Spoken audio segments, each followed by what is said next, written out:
Boa noite a todos que estão acompanhando o canal da Videira. Boa noite a todos. Boa noite a todos que estão no Zoom. 21 horas e 2 minutos. Estamos dando início a nosso tempo de aprendizado, instrução, a noite de muito crescimento. Nós temos aqui algumas pessoas já no Zoom. Nós temos algumas pessoas já presentes. Nós liberamos o link Facebook, em todos os grupos da Videira.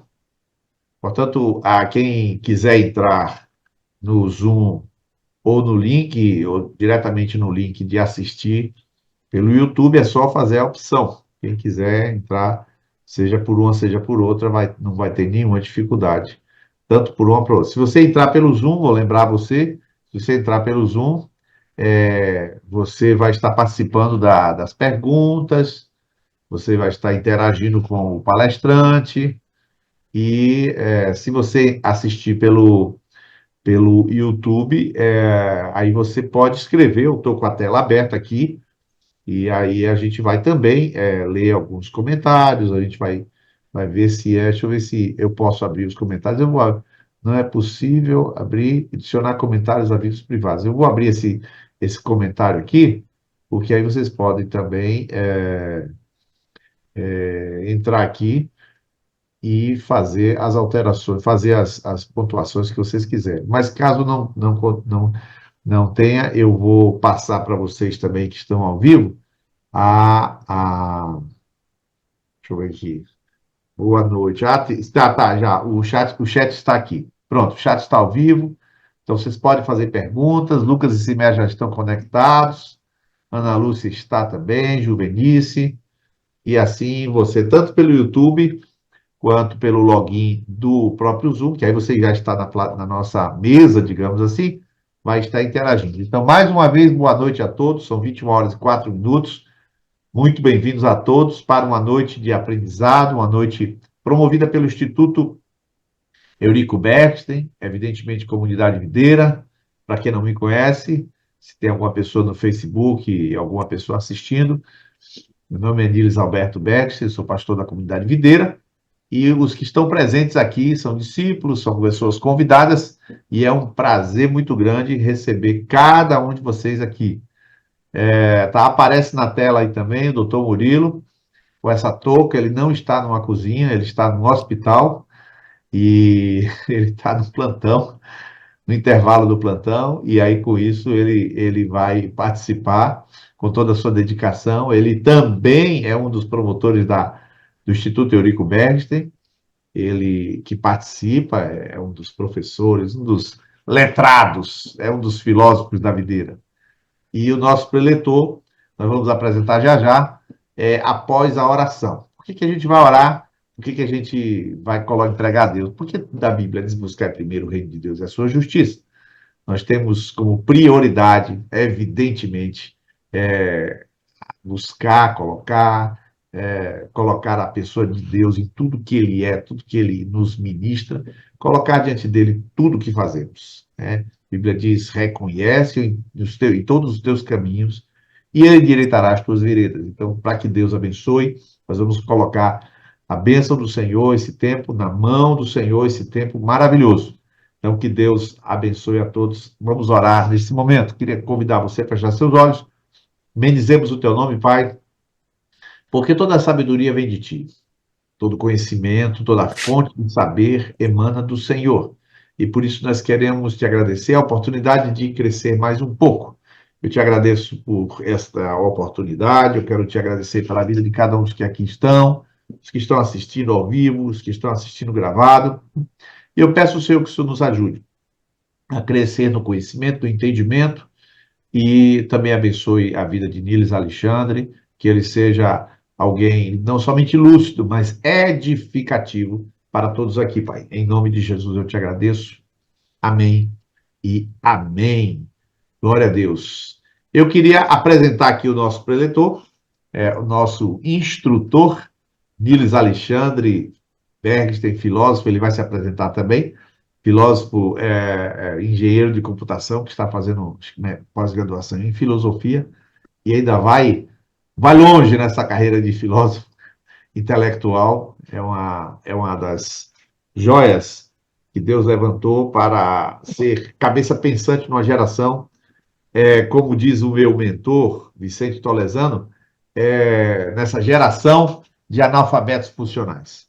É uma estrela que Deus tem usado e vai usar muito nos momentos certos para que o Senhor instrua muita gente. Boa noite, Niles Alexandre.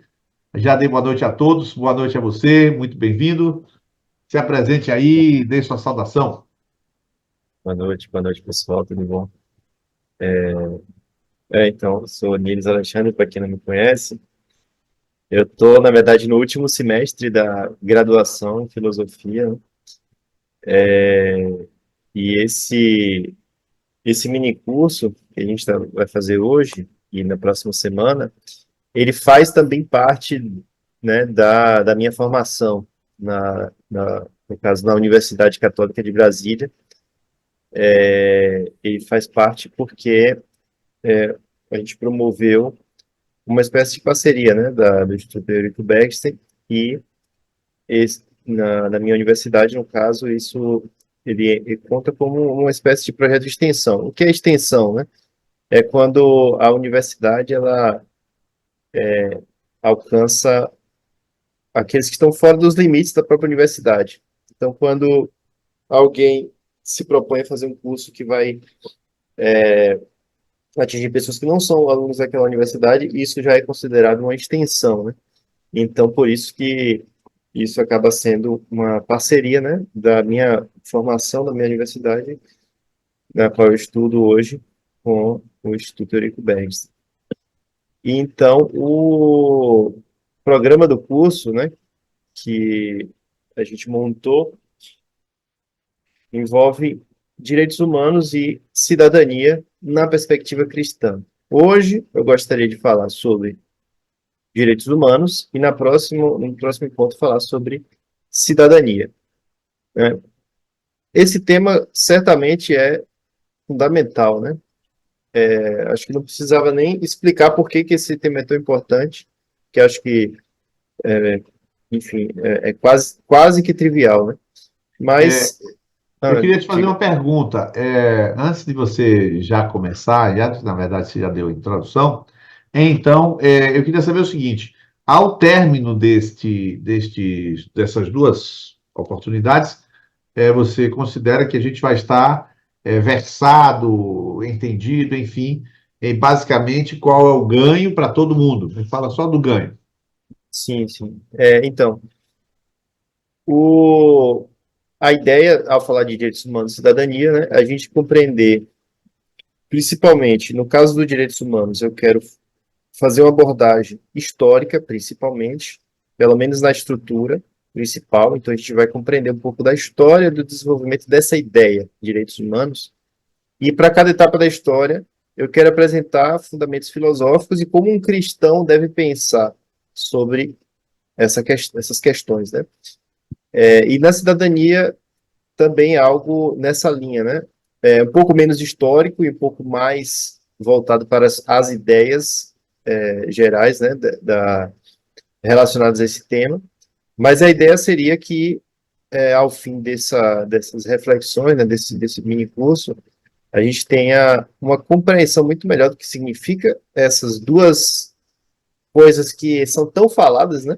Toda hora a gente ouve falar direitos humanos, de cidadania, e muitas vezes a gente nem entende profundamente o que significa isso. Então a gente vai poder compreender de fato o significado disso e saber pensar de forma cristã sobre esses temas, né? E não simplesmente não comprar aquilo que a, seja a mídia, seja a academia, né? Aquilo que tenta, né, ser empurrado como verdade nesses temas, e também que a gente não seja apenas reativo a isso, né? Que também é uma coisa comum de acontecer. Eu acredito que alguns aqui podem provavelmente ter até um ranço de expressões como essas, né? Direitos humanos, cidadania, porque, de um lado, existe quase que um endeusamento, né, de certos elementos desse discurso de defesa de direitos humanos e de cidadania, e aí, por exemplo, né, algumas pessoas gostam até de apelidar direitos humanos de direito dos manos, né? Manos no sentido da expressão que usa para falar dos marginais, né? Então a pessoa já cria um ranço achando que direitos humanos é defender bandido, né? Então, esse seria o outro lado da visão, que seria uma reação a, a uma visão mainstream. Então, eu quero que a gente saia daqui nem comprando uma ideia que está tentando ser vendida por aí e nem reagir a isso. A gente simplesmente ter uma visão equilibrada e pensar com a razão e pensar também a partir da nossa fé, né, acerca desses temas que são tão importantes. Perfeito. Então, pode mandar ver aí, fazer sua sequência. De vez em quando eu vou dar uma interrompidazinha só para a gente interagir um pouquinho e puxar um pouquinho também de alguma pergunta que vai sair, tanto Perfeito. no chat do YouTube quanto no chat aqui do Zoom. Falar para todos que estão presentes que eu cortei o som de todos, mas vocês podem escrever no chat, vocês que estão no Zoom, e vocês que estão no YouTube, podem escrever que nós vamos, sem dúvida nenhuma, estar participando, estão passando por um palestrante. Então, Boa palestra. começando. Boa palestra. Então, só um disclaimer antes de tudo. Esse tema especificamente de direitos humanos não é um tema que é da minha especialidade, né? Não é um tema que eu domino completamente, não é um tema que eu estudei tanto assim. Então, pode ser que eu fale algumas coisas aqui que não sejam exatamente precisas. Se eu falar alguma besteira, pode comentar aí e corrigir, ou pode falar comigo depois da aula, que na próximo encontro eu faço a correção. O objetivo aqui não é que eu traga a verdade, mas é propor uma reflexão, e eu tenho certeza que será de algum valor, né? Então, para começar, eu queria citar uma passagem bíblica. Curiosamente, eu não escrevi aqui onde está, eu acho que é Esdras 1. Deixa eu ver se é isso mesmo, viu? Desculpa, Esdras 1, é isso mesmo. Esdras 1. Está escrito, no primeiro ano do reinado de Ciro, rei da Pérsia, a fim de que se cumprisse a palavra do Senhor falada por Jeremias, o Senhor despertou o coração de Ciro, rei da Pérsia, para redigir uma proclamação e divulgá-la em todo o seu reino nesses termos. Assim diz Ciro, rei da Pérsia, o Senhor, Deus dos céus, deu-me todos os reinos da terra e designou-me para construir um templo para ele em Jerusalém de Judá. Qualquer do povo que esteja entre vocês, que o seu Deus esteja com ele, e que vá a Jerusalém de Judá reconstruir o templo do Senhor, o Deus de Israel, o Deus que em Jerusalém tem a sua morada. E que todo sobrevivente, seja qual for o lugar em que está vivendo, receba dos que ali vivem, em prata, ouro, bens, animais e ofertas voluntárias para o templo de Deus em Jerusalém. Provavelmente vocês estão se perguntando o que isso tem a ver, né, com direitos humanos. Aqui é uma passagem, né, que Esdras cita o rei da Pérsia, o Ciro o Grande, né, cumprindo uma profecia. Aqui no livro de Esdras ele fala da profecia dada por Jeremias, mas o Isaías 45, né, também fala sobre o Ciro. E, e o que a Bíblia fala, né, sobre o Ciro? Diz que o Senhor despertou o coração dele, né? O Senhor despertou o coração de Ciro. Em outras passagens diz que Deus ungiu o imperador, né, o rei da Pérsia, Ciro, para realizar essa ação. Que ação foi essa? De tirar as pessoas, no caso, vamos contextualizar, né? O povo de Israel estava em exílio na Babilônia, então o rei da Babilônia conquistou Israel e destruiu o templo, né? Levou os israelitas para a Babilônia. E aí o Ciro, rei da Pérsia, a Pérsia domina a Babilônia, consegue vencer a guerra, e agora o rei Ciro, ele decide, então, né, fazer com que os israelitas possam retornar para sua terra e reconstruir o templo, né? Isso não aconteceu apenas com os israelitas. Não foram apenas os israelitas que voltaram para sua terra e reconstruíram o templo. Na realidade, o Ciro, ele reconstruiu vários templos e várias formas religiosas naquela região. E os israelitas foram beneficiados com essa ação do Ciro. Então, existe um documento, né, que é um cilindro de pedra, um cilindro de Ciro, vocês podem depois pesquisar na internet, que conta os feitos do rei Ciro, né? O que ele fez? Ele depôs o rei da Babilônia, e aí diz esse cilindro de Ciro que ele melhorou a vida dos cidadãos da Babilônia. Todos os povos que haviam sido deslocados para a Babilônia foram repatriados, devolvidos para o seu local original, e ele restaurou vários templos e santuários religiosos em toda aquela região. Então, na história dos direitos humanos, quando se olha em retrospectiva, é considerado que esse é o primeiro grande evento significativo na história dos direitos humanos. Ou seja, esse seria como que a primeira declaração universal de direitos humanos, entre aspas, né? Não chega a ser universal, claro que existe uma limitação muito grande, e é uma visão quase que anacrônica, né? O Ciro não estava pensando em direitos humanos na época, né? Essa expressão direitos humanos só vai aparecer depois, muito depois. Mas, olhando em retrospectiva, esse é o primeiro evento significativo. Então, a gente já percebe aqui que existe algo de muito precioso nessa ideia, né, de direitos humanos, porque é algo que a Bíblia, né, no Antigo Testamento, louva, né, assim, e diz que foi algo que o Senhor despertou, que Deus despertou no coração, e foi algo que o Ciro fez, não apenas pelo povo de Israel, mas basicamente o que ele fez? Ele decretou uma espécie de liberdade religiosa, né, em todo o seu reino, porque ele tinha conquistado vários povos e cada povo tinha a sua própria manifestação religiosa. Então ele declara ali a liberdade religiosa, que é um direito humano fundamental, e o povo de Deus, então, é beneficiado com isso, e por isso faz esse louvor ao Ciro, né? Ah, então, o que seria os direitos humanos, né? Vamos já avançando aí para o tempo, né? No tempo, quando a gente pode realmente falar propriamente de direitos humanos de forma não anacrônica, né? Direitos humanos, então, seria um conjunto de garantias mínimas necessárias para que uma pessoa viva bem e se desenvolva plenamente. Então, seria a questão dos direitos humanos são as garantias mínimas, né? Aquilo que é básico, que todo ser humano merece, né? Pelo fato de ser um humano. É importante notar que eles são universais, ou seja, a gente só pode falar de direitos humanos se a gente está falando de algo que é válido para todas as pessoas, independente de religião, independente de gênero, etnia, etc., né? E, basicamente, os direitos humanos eles surgem na época ali, no início ali do iluminismo, né, século XVII, mais ou menos, e eles surgem com base numa ideia de direito natural. O que é direito natural?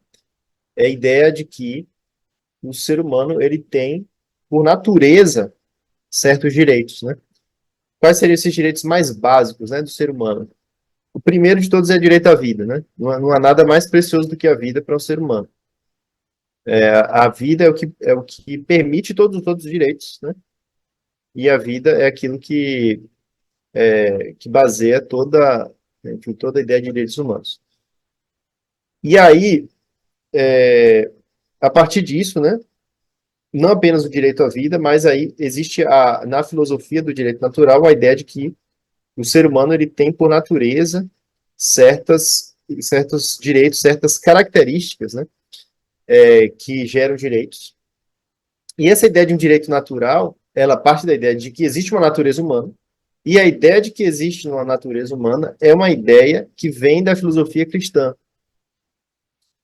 Não apenas da filosofia cristã, né? A própria filosofia platônica, que é antes do cristianismo, ou a filosofia aristotélica também, já falavam disso. Mas essas filosofias foram absorvidas pelo cristianismo, e então e faz parte da filosofia cristã essa ideia de que o ser humano tem uma natureza, existe uma coisa chamada natureza humana, existe uma coisa que é, digamos assim, se a gente falar em termos platônicos, existe a forma ideal, o ser humano, né? Ou se a gente falar em termos aristotélicos, existe uma essência do ser humano. E essas ideias, elas foram negadas por filósofos não cristãos, digamos assim, ou por filósofos que pensam fora do escopo da filosofia cristã. Por exemplo, filósofos materialistas, eles tendem a falar que não existe uma essência do ser humano, não existe uma forma ideal do ser humano, a natureza humana. O que existe é basicamente um conjunto de átomos que foram juntados por obra do acaso, né?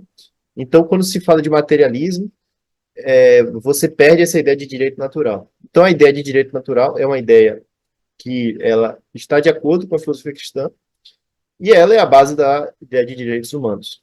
Então, a gente já vê aí, tanto biblicamente quanto filosoficamente, que existe uma congruência forte entre as duas ideias, né? Entre a ideia dos direitos humanos e o cristianismo. E nesse caso aí, Iris Alexandre, estou só sintetizando aqui para quem não é muito afeito à linguagem da filosofia, você tem, então, o direito natural é aquilo que, só pelo fato de nascer, ele já nasce consigo nesse direito. E a razão de ser é porque ele tem uma essência, no nosso caso também, ele é um ideal, é a cabeça da criação, mas biblicamente seria ele é a imagem e semelhança de Deus. Portanto, ele já Perfeito, tem o direito. Seria isso? perfeito, perfeito, é exatamente isso. Então, aqui a gente então falou de direito natural, que foi algo que surgiu,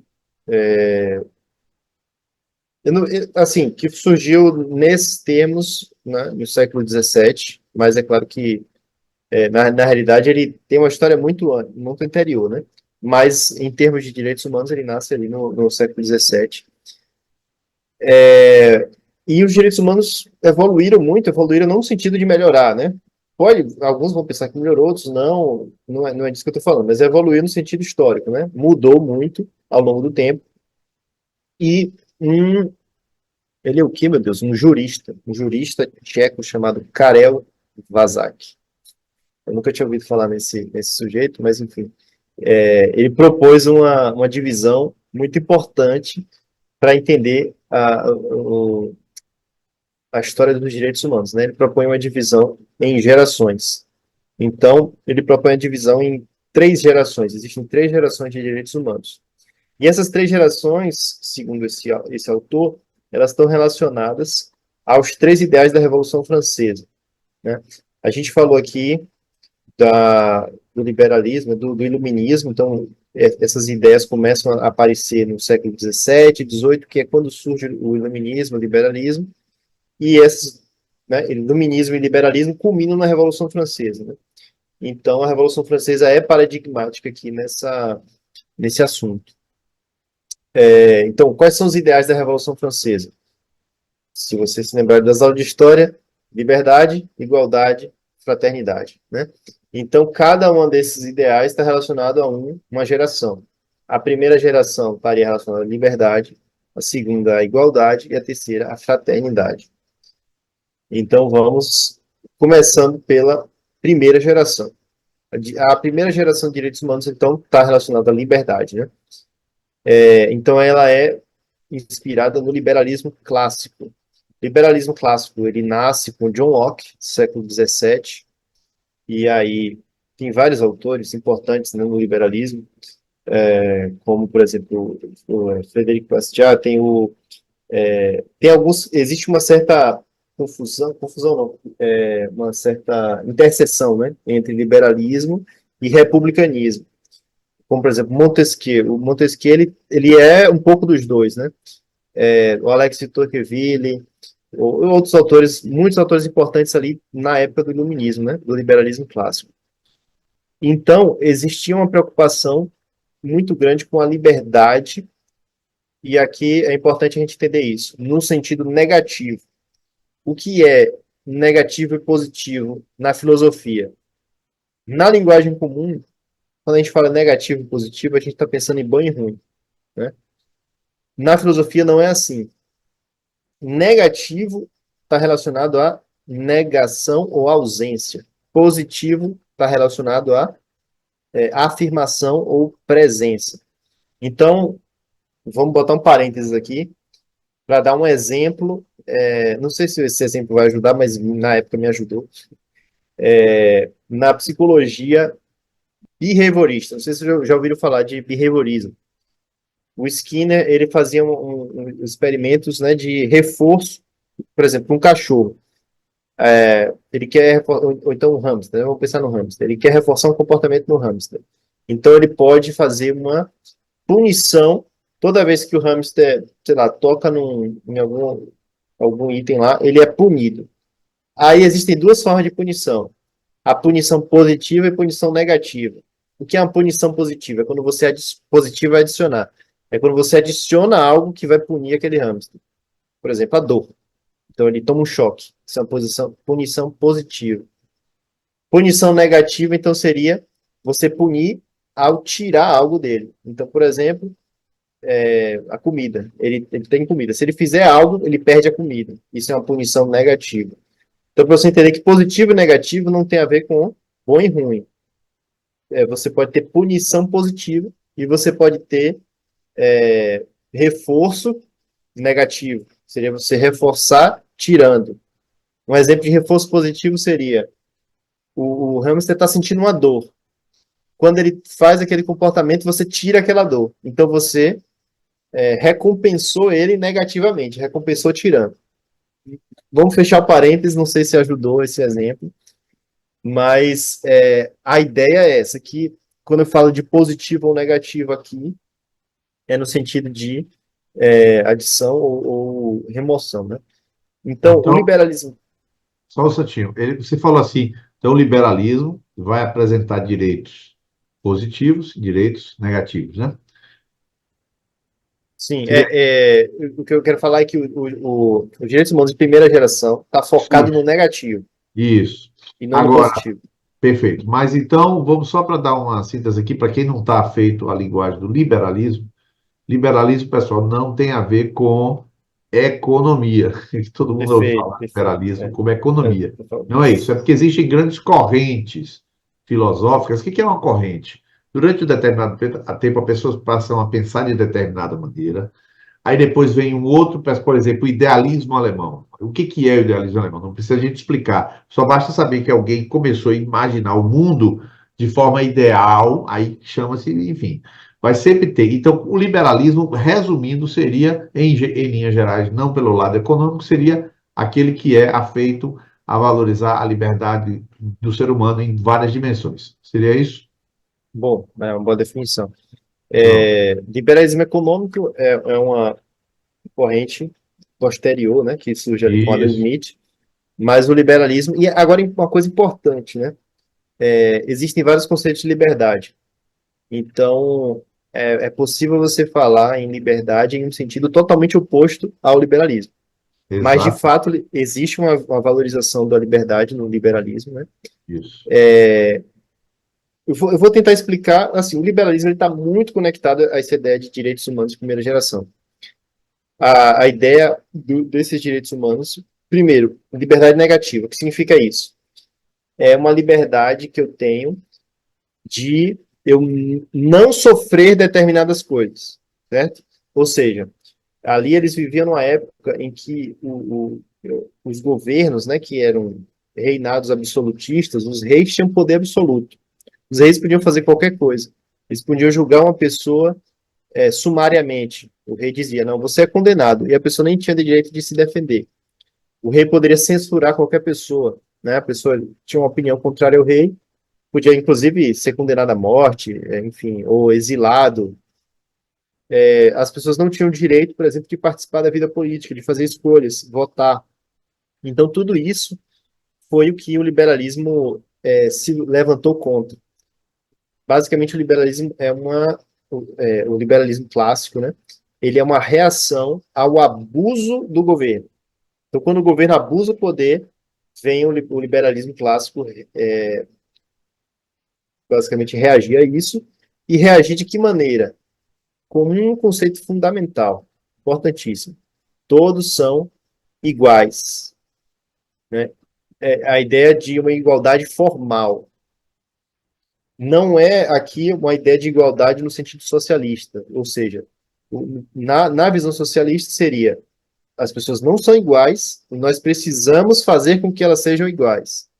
A visão liberal é as pessoas são iguais, porque ele está vendo num sentido, vamos colocar assim, metafísico, né? Ele está vendo a essência humana. A essência humana de todas as pessoas é igual. Então não existe uma hierarquia na sociedade. A gente não pode falar em, por exemplo, uma pessoa X é mais importante do que outra. Não é só porque você nasceu de uma família nobre, não significa que você é melhor do que uma pessoa que nasceu de uma família camponesa. Então, o liberalismo ele vai contra essa ideia de uma sociedade hierárquica de nascença e vai dizer que os seres humanos são iguais por natureza. Inclusive, essa expressão, né, iguais por natureza, é uma expressão muito que você encontra muito nas declarações de direitos humanos. Uma questão, Infelizmente, diga. uma questão assim, então, a gente, só para encaixar na história, pessoal, nós temos a Revolução Francesa como um elemento, um ponto central da história. Não é porque é boa, não, tá, pessoal? Não é porque está falando que ela é boa, a Revolução. Me corrija se eu estiver errado, Nils Alexandre. Ela é um marco, para o bem ou para o mal, ela é um marco. Então, próxima à Revolução Francesa, você tem o início do liberalismo clássico. Um camarada chamado John Locke, ele começa a falar de que as pessoas nascem com direito, isso, blá, blá, blá. Então, cria-se ali, e aí vários vão falar, Montesquieu, uma série de Adam Smith, eles vão falar desse liberalismo e, portanto, vão reforçar o direito, mas nessa vizinhança de datas anterior um pouco à Revolução Francesa, nessa faixa de datas para reforçar os direitos do ser humano. É isso mesmo?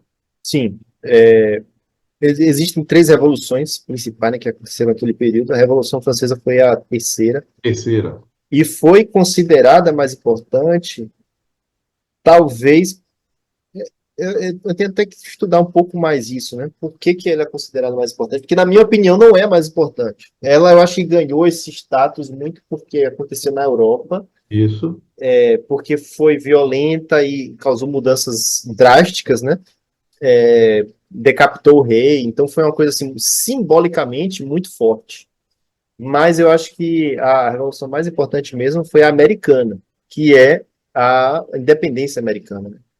Porque o que acontece na Revolução Francesa é que eles derrubam o rei, só que aí existe uma troca de governo muito rápida. E É aí uma vai revolu aparecer Napoleão. então é uma revolução em cima da outra, e aí os jacobinos tomam o poder e fazem um terror absoluto, matam inocentes adoidados. Foi assim, uma das coisas mais brutais em termos de revolução. E, e aí depois vem Napoleão, que desfaz completamente os ideais da Revolução. Exatamente. Então, foi uma coisa que não. E depois, inclusive, depois de Napoleão, a monarquia é restaurada, depois derrubada de novo, depois restaurada, depois derrubada. Então, a França viveu esse período muito, até hoje, sofre consequências disso. Então, eu acho Isso, que, assim, quem melhor representa a Revolução Liberal é os Estados Unidos. Estados isso. Unidos é o país que encarna o liberalismo. Inclusive, assim, um dos documentos mais importantes que é a Constituição, agora eu esqueci qual é o estado, um dos estados americanos, a Constituição foi escrita pelo próprio John Locke, né, para você ter noção do quanto que o liberalismo está realmente muito ligado à história americana, né? Pronto. Então, nesse caso, só para enquadrar, então, para você continuar, você ia falando agora sobre os direitos. Então, para o pessoal saber, nós temos uma faixa de datas na história da humanidade que mudou completamente digamos assim, a história dos dias atuais concernente a direitos humanos, porque 1600, 1500, 1400, 1300, 1200, 1000, Império Romano, o sujeito não tinha direito a nada. Nasceu no Império Romano, né, Renan? Né, Iris? Nasceu É, no Império Romano, ele tem um problema sério. Se ele nasceu com os filhos de senador, tá beleza. Se nasceu escravo, tá ferrado. Não tem direito exato. a nada. Então, até 1600, praticamente, você não tem nada de evolução de direitos humanos. Ou você é da classe que nasce abastada, ou você nasce ferrado. Não tem evolução, nem tem valor nenhum. O cadáver, o sujeito morreu, o cadáver fica lá no meio da rua, tá tudo certo.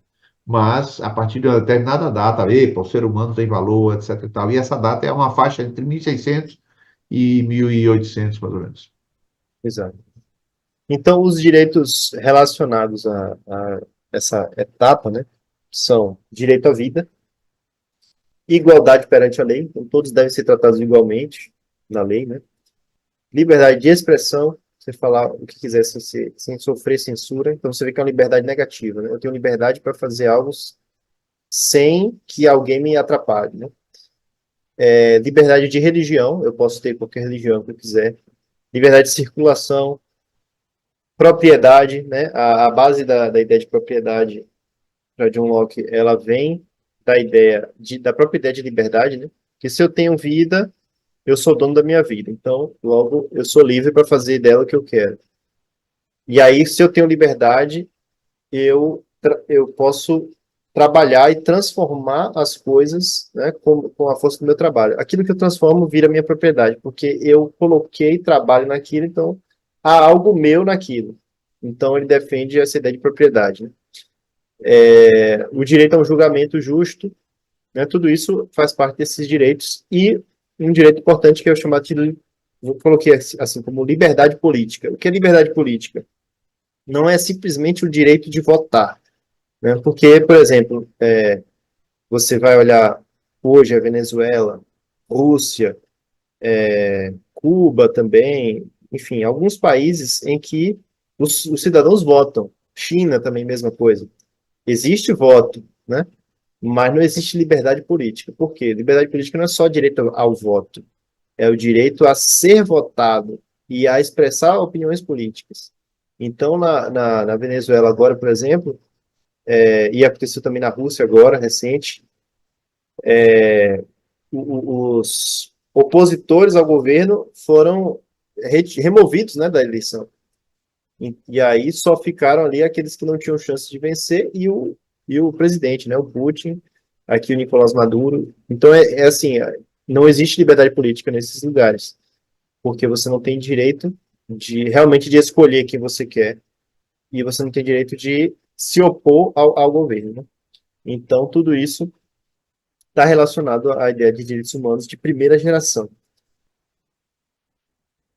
É, basicamente isso. Então, tem uma coisa para comentar? Posso passar para o próximo item aqui?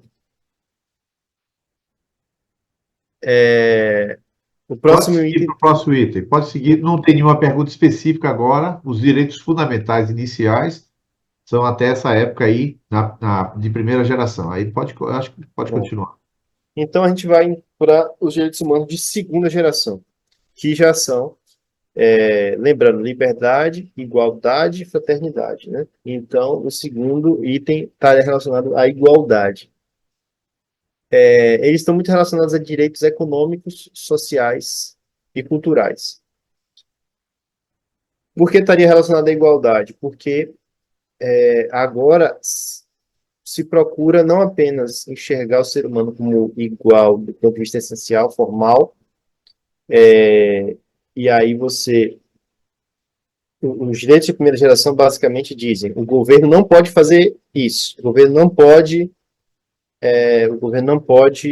tirar minha liberdade de falar o que eu quiser, o governo não pode tirar de mim a minha propriedade, e etc, né?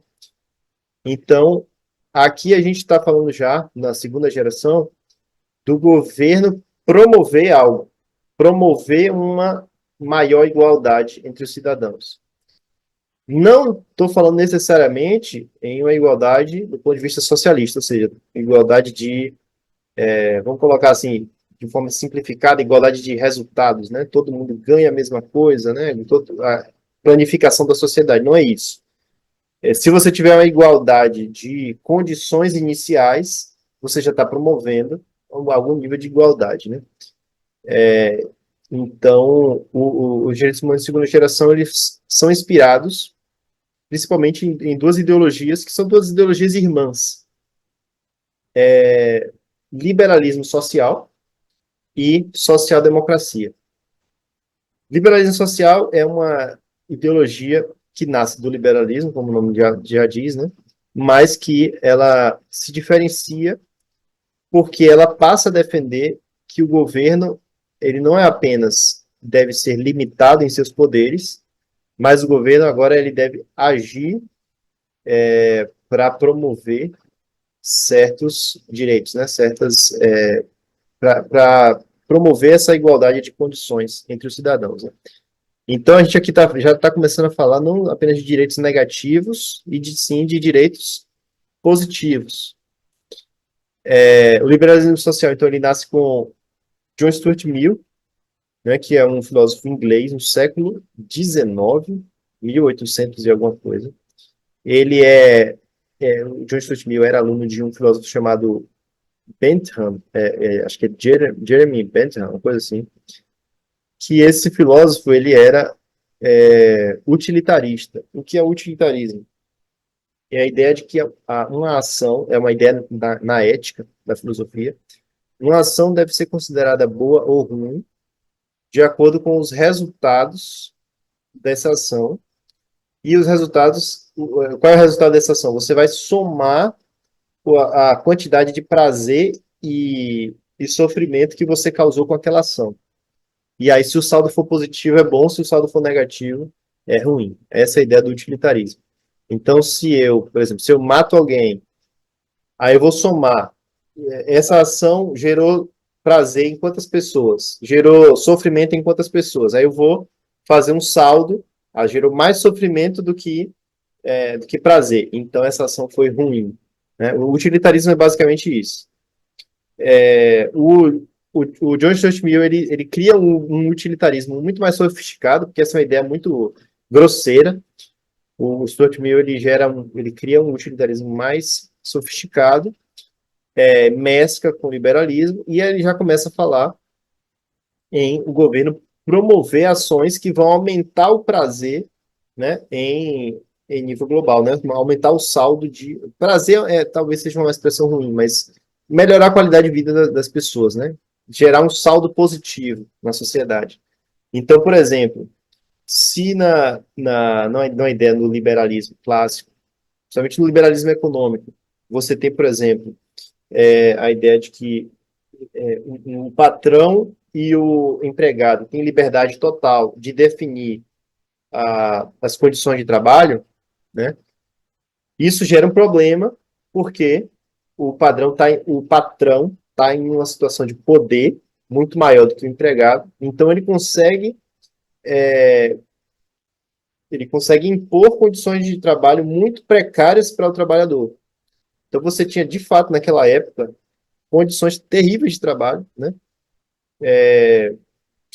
Assim, carga horária sei lá, de 16 horas por dia de trabalho, crianças trabalhando, né? Não eram poucas, muitas crianças trabalhando nas minas de carvão. Assim, era realmente completamente desumano. Então, existem algumas reações a essa desumanidade desse capitalismo exageradamente livre, né? E aí existe uma reação marxista, né, que é também uma reação muito exagerada, e existem reações muito mais sóbrias, como é o caso do liberalismo social.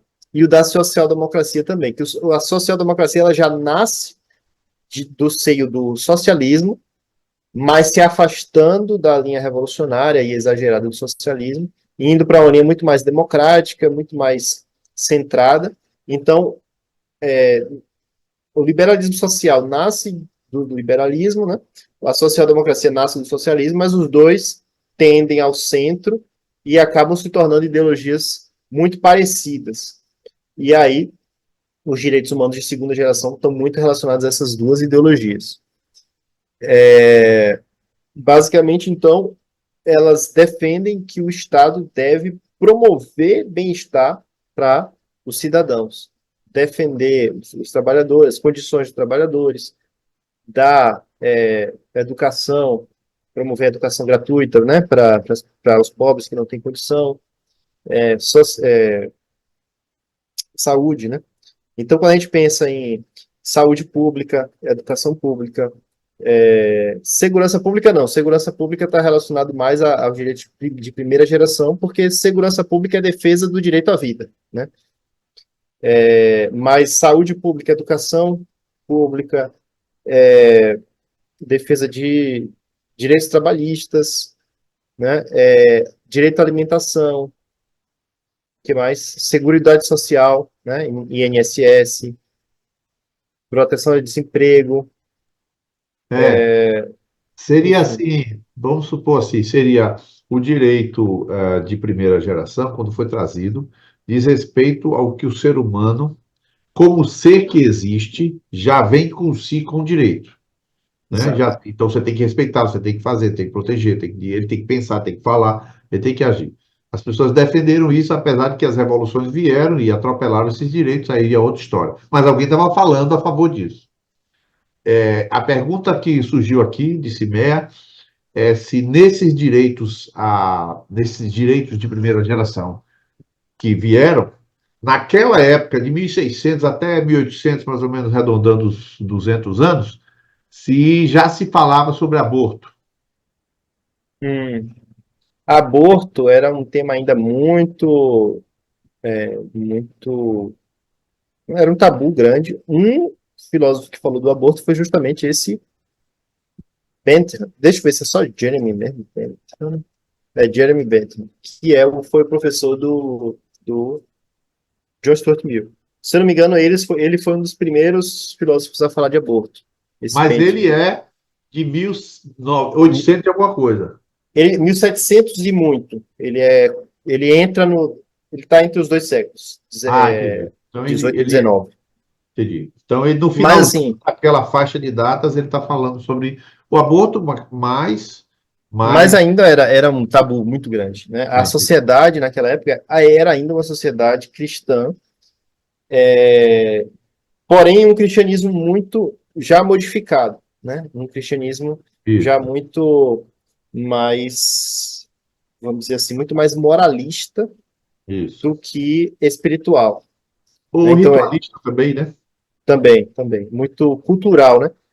Vamos Cultural. dizer assim, o que hoje é um católico cultural, né? Vamos dizer, a pessoa que fala, não, eu sou católico, mas a pessoa não tem nenhum compromisso com a religião, ela batiza o filho só porque é da cultura da O família. evangélico também. Exato. É, Hoje, o evangélico já começa a entrar nessa, é, porque você precisa de algumas gerações de religião para você nascer numa cultura daquela religião, né? isso, Então a isso. Europa ele estava ele estava nessa fase em que tanto o lado católico quanto o lado protestante era assim, sabe? Era um cristianismo cultural. Inclusive o Soren Kierkegaard, né, o filósofo Isso. dinamarquês existencialista, ele faz críticas duríssimas ao cristianismo da época e é uma crítica assim que lembra muito esse cristianismo cultural católico, no caso do Brasil, Lembrando, porque nós somos um país católico, mas que existe assim em qualquer lugar, né? lembrando que ele fazia uma crítica ao cristianismo da época. E ele vivia na Dinamarca, e o cristianismo da época na Dinamarca não era católico, era protestante. Exato, era A criticava. protestante. Então, Exatamente, sempre que o cristianismo perde a sua essência, ele vira um cristianismo cultural, seja de que natureza for. exatamente. Então, naquela época, isso era muito forte. E aí, assim, essa ideia no século XIX, 19 é 1800, né? Esse foi um século muito fortemente marcado pelo liberalismo, tanto o liberalismo do ponto de vista político, quanto o liberalismo econômico, né? E, porém, existem algumas contradições muito fortes. Por exemplo, escravidão. Os Estados Unidos era um país, assim, ele é a encarnação do liberalismo. Porém, ele permitiu escravidão até o ano 1861, né? Eu acho que foi quando teve a Guerra Civil. E a escravidão, ela contradiz absolutamente a ideia liberal de que todos os homens são iguais por natureza, né? Então, muitas vezes, o que acontece é que, talvez pela ganância, talvez, é difícil até dizer, porque é uma coisa tão, assim, que eu acho tão grosseira, é um erro tão grosseiro, que é difícil até explicar como uma pessoa que se diz liberal, né, poderia, assim, aceitar a escravidão, né?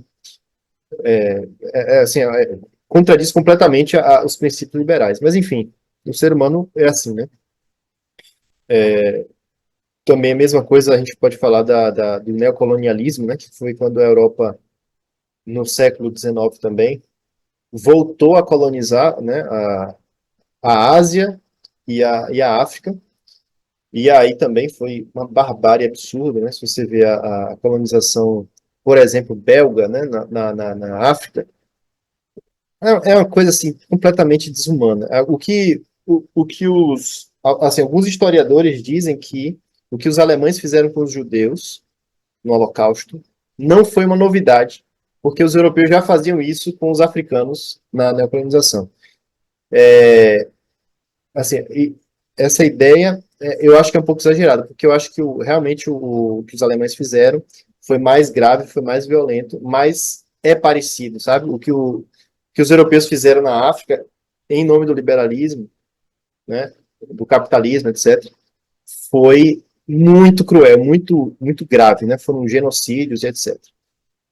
É importante destacar isso. Ia falar alguma coisa? Eu ia falar aqui sobre um comentário que foi feito aqui sobre a primeira menção do Rodrigo está fazendo esse comentário sobre a primeira menção dos direitos humanos lá em Esdras, né? Primeiro, a soberania de Deus. Deus é soberano sobre todos os povos, reis, os mesmos pagãos, controla a história e dirige os acontecimentos. E a segundo comentário é restauração. Esdras descreve não apenas a restauração do templo, mas a renovação espiritual, tal, e social da comunidade. Os objetivos principais eram a reconstrução do templo, renovação espiritual, renovação do senso de comunidade, da herança judaica foram igualmente importantes. Era essencial que eles reivindicassem a separação que os distinguia como povos dos povos vizinhos e caracterizava como povo de Deus, né? É uma citação de contexto que ele está falando da chamada Bíblia arqueológica. É um pouco retroativo ao início da aula, mas é só para dar contexto e a participação, trazer a participação do Rodrigo, né? Mas aproveitar que você falou do liberalismo, só para enfatizar. Então, os liberalismo, lembrando, toda vez que falar nessa aula sobre liberalismo, está falando de foco no valor do ser humano, na liberdade do ser humano, no valor do ser humano, no valor do ser humano, não tem nada a ver com política nem economia. Quando for economia ou política, vai ser dito, né? Exato. É, que me deu um branco aqui, que eu ia falar uma coisa antes de passar para o próximo ponto. Ver se eu consigo me lembrar. É, Ah, você quer... lembrei, pronto. Vai Então, lá, a gente vamos está lá. falando do direitos humanos de segunda geração, que são direitos positivos, que são coisas que a gente ouve, quando ouve, né? E garantir educação para todos, saúde para todos, moradia para todos, isso tudo é maravilhoso. Qual é a dificuldade disso? Qual é o problema disso, né? É que a gente aqui já saiu do campo do direito natural. Por quê? Direito natural é aquilo que você tem por ser um ser humano. Então, você, assim, não adianta, mesmo que alguém diga que eu não tenho esse direito, eu continuo tendo, mas ele está sendo negado. Entende? Então, por exemplo, liberdade de expressão. Eu tenho liberdade de expressão, mesmo que alguém esteja me censurando, essa liberdade está aqui. Por quê?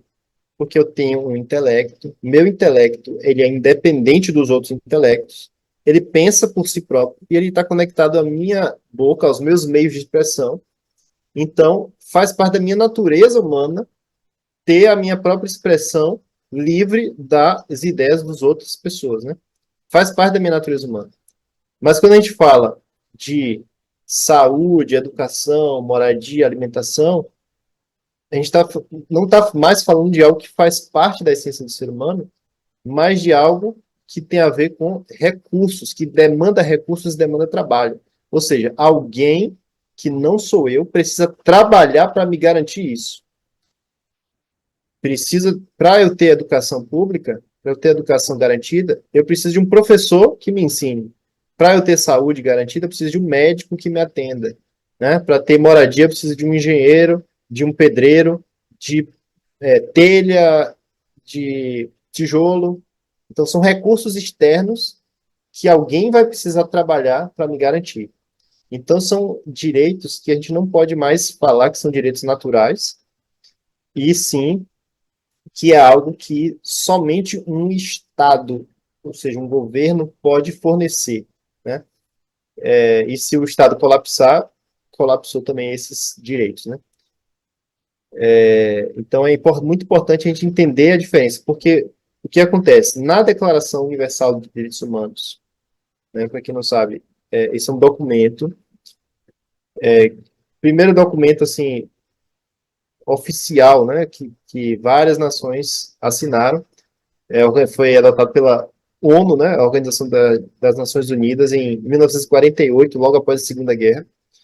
Então, nessa Declaração de Direitos Humanos, Declaração Universal de Direitos Humanos, estão contemplados direitos de primeira e de segunda geração. Então, é importante, ao ler um documento como esse, a gente consiga diferenciar aquilo que é direito natural, você tem por ser um ser humano, e aquilo que é alguém de fora que vai precisar garantir, né? Que no caso, geralmente será o governo, mas também não pode ser filantropia ou outras formas de garantia, né?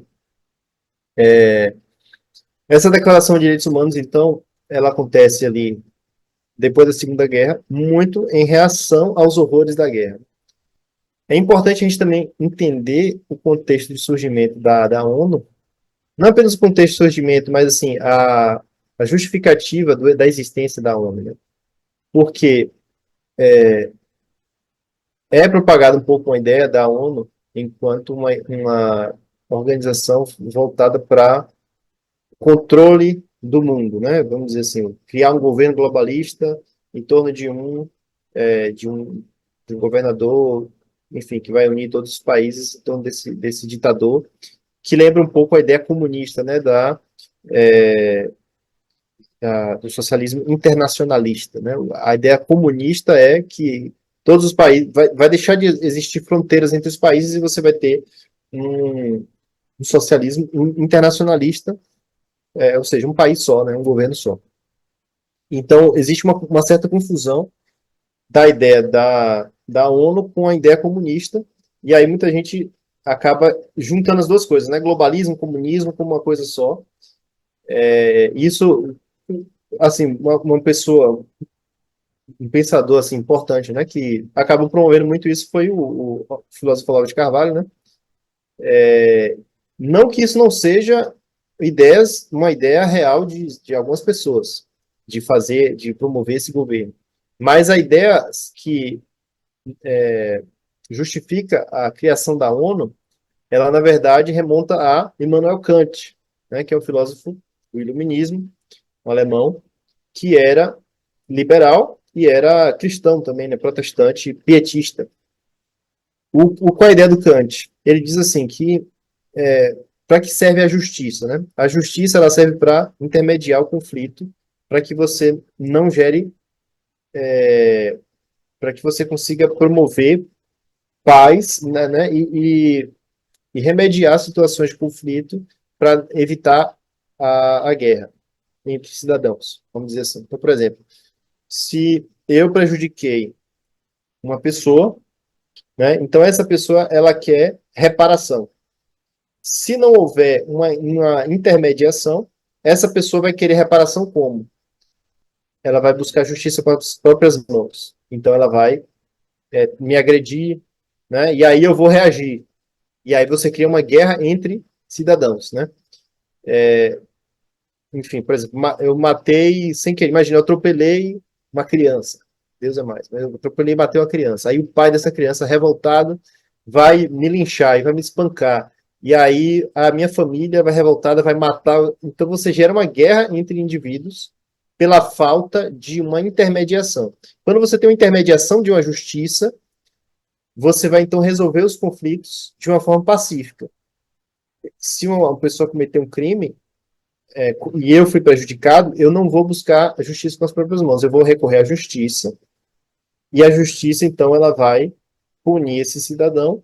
Dessa forma, existe paz entre os cidadãos, porque existe intermediação da justiça. Então, a ideia do Kant é fazer isso a nível global.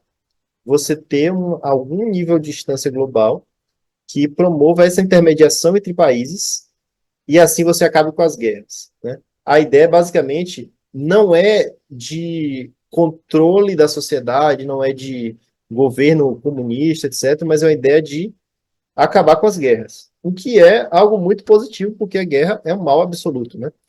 Então, é claro que pessoas pegaram essa ideia e transformaram, né, em uma tentativa de um controle maior da sociedade, isso aí é fato, mas, inclusive, existem filósofos conservadores, né, do século XX que defendiam a criação de uma instância como a ONU, né, porque existe uma justificativa defensável, né? E eu acho que, inclusive, a forma que ela existe, né, a ONU, ela, de certa forma, ela tem pouco poder, né, de real, assim, de ação sobre os países. E aí, isso é uma crítica, né, por exemplo, um país, ele está violando direitos humanos. E aí, o que que vai fazer, né? Quais são, o que que a ONU, qual é o poder real da ONU de ir contra esse país, né? Ou então, dois países querem entrar em guerra. Qual é o poder real que a ONU tem de promover o fim dessa guerra? É um poder, na verdade, muito baixo, né? Porque se os países realmente quiserem guerra, eles vão fazer, e a ONU não pode fazer nada, como a gente está vendo agora, por exemplo, com a Rússia e a Ucrânia, né? Mas, enfim, existe aí toda uma discussão, né, em relação ao papel da ONU, e a ONU ela é fundamental nessa questão, né? Porque ela foi dela que veio a Declaração Universal de Direitos Humanos.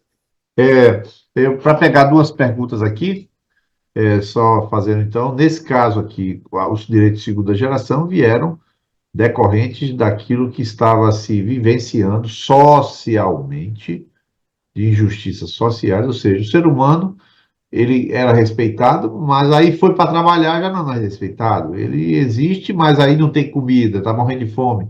Então, não vamos Exato. pensar nele nesse sentido. A ONU é uma espécie de birô em que todo mundo vai para lá, faz um acordo de direitos e volta para os seus países, mas ninguém garante que ao voltar para os seus países eles vão executar. A pergunta que se coloca aqui é: hoje, com a agenda que se segue, com esse desgoverno do nosso país, Rodrigo faz a pergunta, diz: temos direitos, temos liberdade de expressão, temos, vivemos num Estado democrático onde é com direito, né? Democrático de direito. Mas quando se fala ou cita nomes de maneira poderosa, de maneira pública, quem citou torna-se um alvo do abuso de poder, sendo perseguido, tendo contas sociais bloqueadas, tal. Está bem mais na frente nessa pergunta, né? Vamos ver É, se dá para perguntar, dá para responder ou dá para jogar para frente. Poderia falar sobre esse direito de liberdade de expressão em estado de exceção e ameaça em que vivemos? de fato, a democracia brasileira ainda dá para chamar pelo nome democracia, mas, assim, muitas aspas, né? Que algumas pessoas falam, não, não, a gente não vive democracia, vive uma ditadura do judiciário. Não é exato isso, porque ditadura seria se o judiciário ele fosse poder executivo. Isso. Se o judiciário ele não ameaça, não, o ministro da Justiça, o ministro da Economia é esse, aí o programa de governo vai ser esse, mas não é isso que acontece. O poder judiciário hoje ele está extremamente exacerbado, né? Não só o judiciário, mas não especificamente o judiciário, mas uma parte específica do judiciário, né, que é o Supremo Tribunal Federal, que não existe limitação de poder, não existe nenhuma instância que limite o poder dele. Então, assim, a gente vive hoje uma situação realmente extremamente delicada, né, na democracia brasileira, que a Isso. democracia, eu considero que realmente ela está muito ameaçada, É, ameaçado talvez não seja também a palavra exata, Eu também penso que porque não. não é ameaçado, mas é uma democracia muito Isso. doente, né? Muito Talvez ela distorcida, esteja agredida sucessivamente, né? exato, muito distorcida, muito agredida, mas não ameaçada porque, tipo, o ministro do STF não quer dar um golpe e virar o presidente, né? Isso aí não vai acontecer. O que vai É. acontecer é ele querer aumentar ainda mais a atuação dele, e aí limitando realmente É. os direitos. Não vai asfaltar a rua, não vai determinar a Exato. questão de hospital, tirar médico de hospital, não vai acontecer isso. Isso é, É.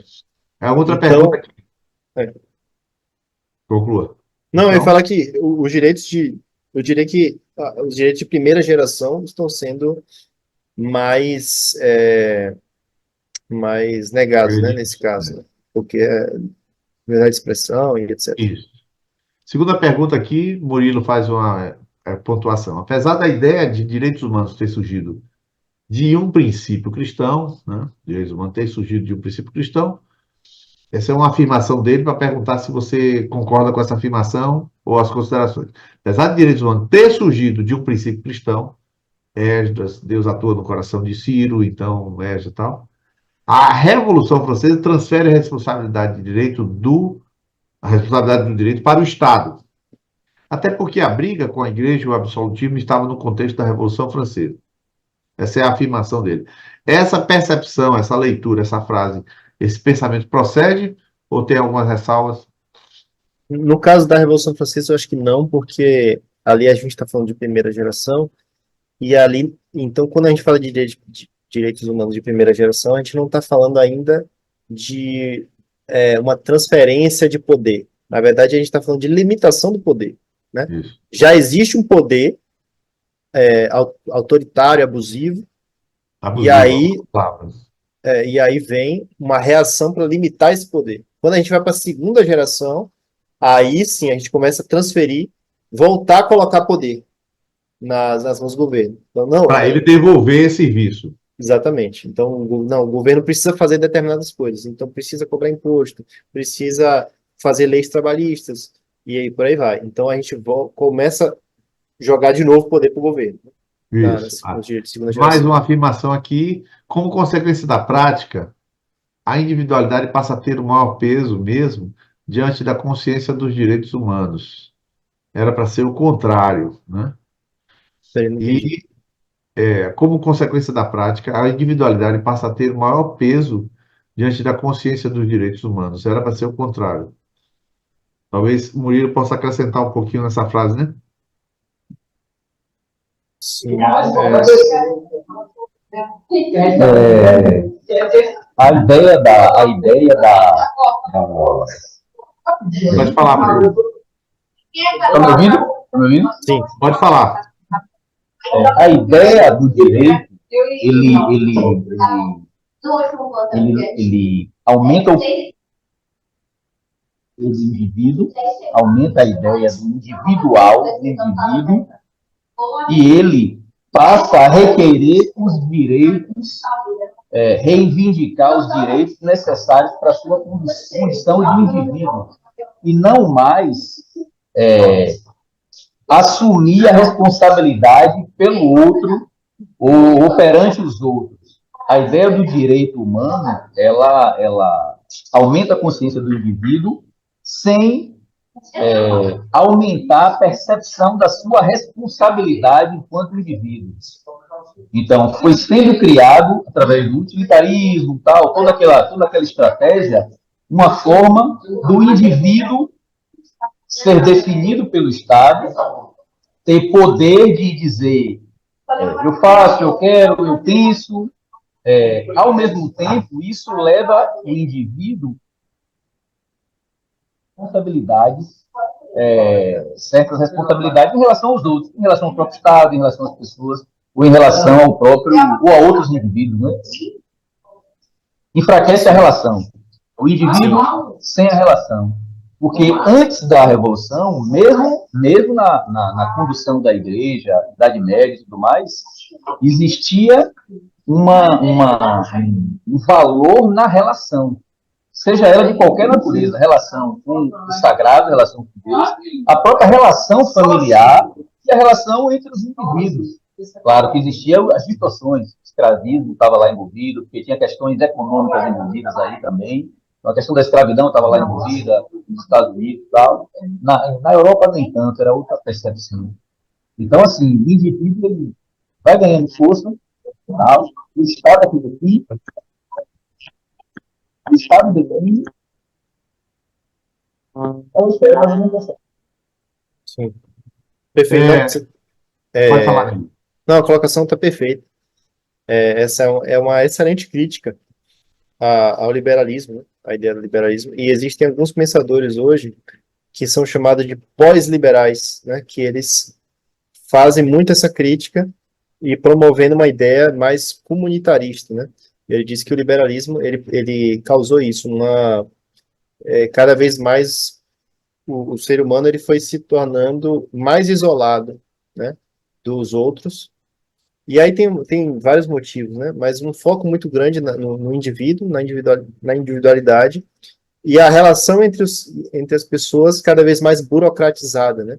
Então, se você tem o Estado interferindo nas relações, quanto mais isso acontece, mais você tem, então, uma relação que é burocrática e pouco real, né, digamos assim, entre os indivíduos. Então, você realmente gera essa situação, né, de, de uma perda desse senso comunitário, né?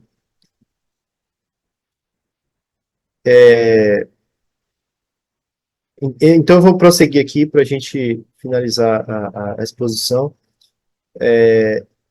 Quando a gente fala em direitos positivos, então, né, não dos negativos, mas dos direitos positivos, a gente começa a entrar em um paradoxo, que é o seguinte: quanto mais direitos positivos alguém tem, né, então mais obrigações outro vai ter, né? Então, se eu tenho direito à moradia, então o governo tem obrigação de me fornecer isso. Se eu tenho direito à alimentação, o governo tem. Então, o direito, na verdade, é uma criação de uma obrigação.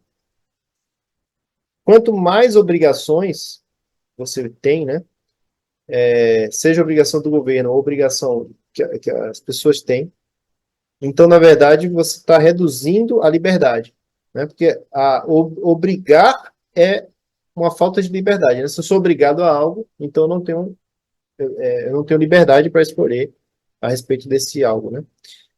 E menos liberdade significa menos direito, né? Eu não tenho direito de escolha.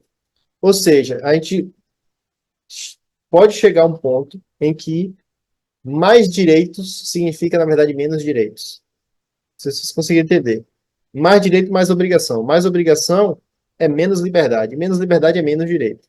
Então, existe um ponto em que mais direitos positivos significa, na verdade, menos direitos. Vamos E dar um exemplo assim, que o sujeito, eu tenho direito à educação. Depois, todos têm direito à educação. Depois, o Estado tem que nos dar a educação. Depois, o Estado tem que nos dar a mesma educação para todos. E aí, alguém não pode mais escolher que escola estudar, porque a educação fica igual para todos. sim, esse é um bom exemplo. E entrando, então, nos direitos humanos de terceira geração, a gente começa a entrar nesses paradoxos. Naquela divisão, né? Liberdade, igualdade e fraternidade, né? Então, direitos de terceira geração são geralmente direitos que não estão relacionados ao indivíduo. Eles são direitos geralmente coletivos, direitos de certas coletividades, ou direitos difusos. O que é um direito difuso? É que é uma coletividade, mas que você não consegue definir. Que coletividade é essa? Você não consegue quantificar os beneficiários desse direito, né? E aí, existe aí uma certa inspiração que já entra no marxismo, nessa coisa de direitos. Por quê? Porque quando a gente fala de direito de uma coletividade, já começa a entrar uma certa noção de guerra de classe. Você defender uma classe contra uma outra classe teoricamente opressora, né? Então, só para dar uns exemplos aqui para a gente entender, Existe algum jeito. Aqui, quando eu falo que tem uma inspiração marxista, pelo amor de Deus, eu não estou dizendo que direitos de terceira geração são comunistas. Não é isso, tá? E também não estou dizendo que é ruim, né? Existem coisas boas, existem coisas ruins, né? E aí cada um tem que julgar. Um exemplo, proteção ao meio ambiente. Proteção ao meio ambiente é uma coisa fundamental, né? É uma coisa que é um problema que só surgiu agora, né, no século XX, porque antes do século XX o ser humano nunca tinha imaginado que ele ia chegar ao ponto de degradar o meio ambiente, mas isso aconteceu por causa do avanço da tecnologia, né? A tecnologia avançou tanto que o meio ambiente começou a ser ameaçado. Então, surge a necessidade de proteção ao meio ambiente, que quem são os beneficiários? O meio ambiente não é um indivíduo, né? As pessoas vão ser beneficiárias, mas de forma totalmente difusa, né? A gente não sabe mensurar exatamente. Então, esse é um direito de terceira geração. E são aqui já direitos que também é muito difícil dizer qual é o ponto de equilíbrio. Porque você tem partidos verdes, né, que exageram demais nessa questão do meio ambiente, que entram quase num ludismo, né? Ludismo foi um movimento que buscava quebrar as máquinas, porque as máquinas geravam desemprego, né? É mais ou menos essa ideia. Então, existe quase assim, um exagero, uma reação ao capitalismo e a tecnologia, né? O avanço tecnológico. Mas também existem os liberais econômicos, né, que às vezes exageram também do outro lado, que não interessa o meio ambiente, vamos destruir tudo, o importante é vamos devastar a floresta amazônica, pegar árvores, né, e pegar os recursos naturais lá, etc. Que também é uma ideia terrível. E, na minha opinião, os filósofos conservadores que pensaram o meio ambiente, eles estão numa posição muito mais equilibrada, porque pelo fato de serem conservadores, eles não têm essa visão exagerada desses revolucionários ecologistas, mas eles também, por serem conservadores, eles são favoráveis à conservação do meio ambiente, né? Então existem alguns pensadores, um deles é o Roger Scruton, se vocês tiverem algum interesse no tema, eu acho bem bacana a abordagem deles nesse tema, né? Mas aí entra também alguns outros direitos de coletividade, como, por exemplo, e aí esse aqui é o que está mais na moda, né? Direito das minorias. Então, quando a gente fala de proteção à comunidade negra, comunidade LGBT, as mulheres, a comunidade trans, tudo isso a gente está falando de direitos humanos de terceira geração, que é uma defesa de direitos humanos de coletividade, né? Defesa de coletividades, defesa de minorias. E aqui a gente já entra muito forte naquela questão do paradoxo, né, que eu falei. Por quê? Porque se você vai, então, defender os direitos de uma comunidade, por exemplo, da comunidade trans, né? E aí quais são os direitos da comunidade trans? O trans, então, ninguém pode, se o homem, né, homem, um macho, né, vamos colocar assim, né, biologicamente macho, barbudo, mas ele se sente mulher e ele vai colocar um vestido, né? E ele quer ser chamado pelo pronome feminino. Então, se ele tem o direito de ser chamado pelo pronome feminino, significa que a sociedade inteira tem a obrigação de chamar ele pelo pronome feminino, mesmo vendo que ele claramente é um macho barbudo, né? Então, quer dizer que é um direito que elimina muito mais direitos do que acrescenta um direito, né? Elimina o direito das pessoas de terem sua percepção básica, né? De que uma pessoa é homem ou mulher. Então, elimina liberdade de expressão, né? E aqui eu não estou nem entrando em outras coisas mais graves, né? Que é, por exemplo, a questão da cirurgia de mudança de sexo, por exemplo, né? Que, inclusive, teve um escândalo recente agora, que foram feitas várias violações de direitos humanos nessas clínicas de cirurgia de mudança de sexo, né? Por exemplo, remédios que causavam efeitos colaterais terríveis, e isso não era comunicado ao paciente, isso é um direito humano básico. cirurgias também com consequências terríveis que também não eram comunicadas ao paciente. Enfim, crianças, né, sendo submetidas a esses tratamentos sem antes um acompanhamento psicológico. E aí você tem propaganda, agora o presidente dos Estados Unidos, né, na Páscoa, no domingo de Páscoa, a mensagem dele de felicitações foi: hoje é o dia da visibilidade trans. Quer dizer, você tem uma propaganda muito forte na defesa dessas minorias que acaba agredindo, né, agredindo a sensibilidade cultural, agredindo a moral, né, de muitas pessoas, né, da sociedade, mas principalmente agredindo liberdades fundamentais, né, liberdade de expressão, e essas outras liberdades relacionadas à questão da medicina e etc. Né? E aqui também a gente vai falar, por exemplo, dos humoristas, né, que estão, a gente está numa fase que o humorista não pode mais contar uma piada porque aquilo é tido como uma agressão a uma minoria, né?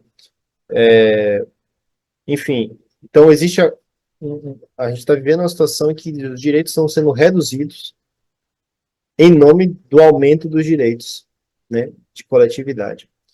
E só um comentário que eu ia fazer antes de entrar nisso, né, que é para entender um pouco melhor o que são os direitos de terceira geração.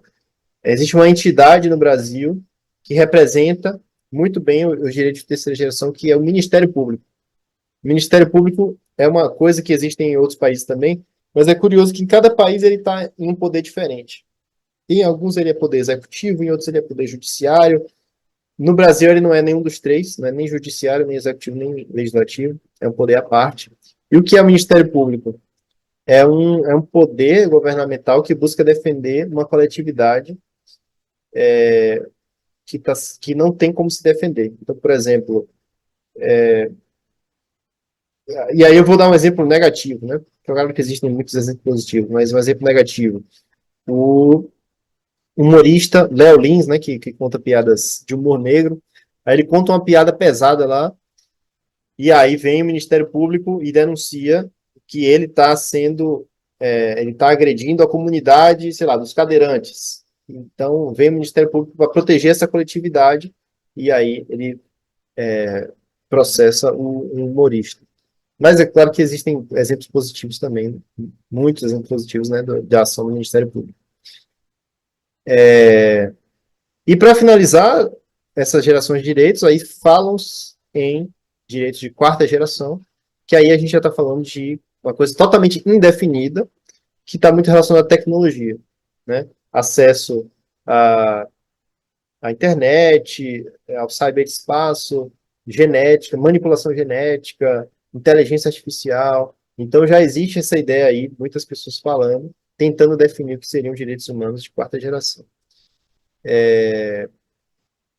Em relação voltando um pouco, né, de terceira geração, essa defesa de minorias, né, só para a gente conectar um pouco mais as ideias, que eu falei que tinha uma inspiração marxista, né, e justamente essa defesa de minoria está muito ligada a uma certa linha do pensamento marxista, né, de guerra de classes, que no caso do marxismo era uma guerra entre patrões e proletariado, né, mas que alguns pensadores no século XX exportar essa ideia para outros tipos de conflito de classe, como negros contra brancos, mulheres contra homens, LGBT contra hétero e por aí vai, né? Então você acaba gerando uma sociedade completamente dividida, né? Em pé de guerra constante, né? As pessoas se identificando por essas características físicas, né? E aí elas vão se agrupando e gerando guerra com aquelas comunidades que elas consideram que são as suas opressoras, né? E aí a gente vive essa situação hoje em dia muito preocupante e, enfim, nós como cristãos temos que saber nos posicionar, né, diante disso. Deixa eu colocar algumas palavras aqui que foram ditas e depois a gente fazer alguns comentários aqui, que é bom a participação, né? Sim, Jackson, por exemplo, fez uma seguinte consideração aqui. Conforme essa última análise, está falando dos direitos humanos. Bom, eu não sei que hora exatamente, mas pela própria descrição já vai saber. Conforme essa última análise, os direitos humanos podem ser utilizados como ferramentas políticas, onde a retórica dos direitos humanos é empregada para justificar intervenções políticas, econômicas ou militares. Isso pode levar a uma armadilha, onde o discurso dos direitos humanos é usado para promover interesses específicos em vez de proteger a dignidade e o bem-estar de todos. Certamente estava falando aqui da segunda geração, né? Quando começou ali, que é a questão da ONU, tudo isso aí, né? sim, faz sentido. Aqui tem também a participação de Lucas, de Ana Lúcia, de Juvenice, de Wilma, Jackson também já citei, Josefa, Fátima, Jeane, Marlene, Eva, Maria José, Lucimere, aí tem Keké, Eva, Fabrício. Boa noite a todos, um abraço a todos vocês. E não terminou não, tá? Só estou dando boa noite. Nesse caso, diz Fátima, é um direito que tira outro direito. Está falando de terceira geração. Sim, Fátima, exatamente. E o Elinaldo Monteiro também está participando. Um abraço, Elinaldo. Agora, deixa eu falar aqui uma participação de Murilo Mais, para você fazer alguns comentários. Ele está dizendo o seguinte, que os direitos humanos viram idolatria na modernidade. As estruturas sociais, universidades, poderes políticos, cultura, passaram a utilizar os direitos humanos como forma de controle social. E muito cristão cai na armadilha dos direitos humanos. A ética e a moral que o conceito carrega engana muito cristão. Você pode Perfeito, comentar um pouco sobre isso? perfeito. Então, isso é muito comum, né? Você pega um conceito que nasce como algo positivo, então ele vai necessariamente carregar esse atrativo, mesmo quando ele se distorce muito, né? Então, o conceito de direitos humanos, ele nasce como algo positivo e hoje ele se expandiu exageradamente, né, esse conceito, e se torna, então, uma armadilha mesmo, porque ele ainda carrega esses elementos originários de respeito à dignidade do ser humano, né, enfim, de amor ao próximo, etc., de liberdade, de igualdade, de fraternidade, solidariedade, etc. São coisas muito positivas, mas que acabam sendo aplicadas, né, de formas completamente exageradas, que se tornam completamente negativas, né, em certos casos. Ou às vezes se tornam coisas dúbias, né, que você não consegue não consegue discernir se aquilo é bom ou ruim. Isso de fato é uma armadilha, né? E hoje, de fato, essas estruturas sociais, né, universidade, poderes políticos, cultura, etc. Tem um pensador americano, né, que ele usa uma expressão bem interessante, que ele chama de catedral, né? A catedral são os jornalistas, acadêmicos, etc., que tentam promover o pensamento da sociedade, né? Influenciar o pensamento da sociedade. Então, essa catedral, ela hoje, de fato, tenta endeusar não apenas o conceito de direitos humanos, mas também de democracia, né? São dois conceitos que hoje são, digamos assim, sagrados, que você não pode tocar, sabe, nesses dois conceitos. São coisas boas, são coisas positivas, mas que quando você sacraliza, né, aí vale tudo em nome dessas duas coisas, né? E a gente tem vários exemplos disso aqui no Brasil, né? Eu já citei esses exemplos em relação ao direito de terceira geração, que em nome dos direitos humanos você cria situações contra os direitos humanos, e já falei também dos abusos, né, de poder que a gente está vivendo no Brasil, que é em nome da democracia, é em nome da defesa da democracia que se está abusando da democracia, né, se está golpeando a democracia. Então, isso é sempre possível, né, você utilizar de coisas positivas para realizar o oposto do que essas coisas, na verdade, deveriam defender. É uma digamos assim, é uma armadilha que você coloca, né? Mas é uma armadilha talvez dialética, praticamente de todos as afirmações filosóficas que não têm valor absoluto, né? É valor temporal, né? Aqui eu vou falar, vou citar aqui a Ariane, ele participou também, advogada, e ela diz o seguinte, quando Murilo falou o seguinte, a ética e a moral que o conceito carrega engana muito o cristão. E aí a Ariane faz o seguinte comentário, a sedução das promessas ilusórias do direito das minorias em cristãos feridos. Falo por mim mesma, inclusive quando passei a consumir muito conteúdo feminista, que na prática não tem defesa nenhuma para o indivíduo, promove o caos, isso sim. Afirmação dela aqui. Verdade, verdade.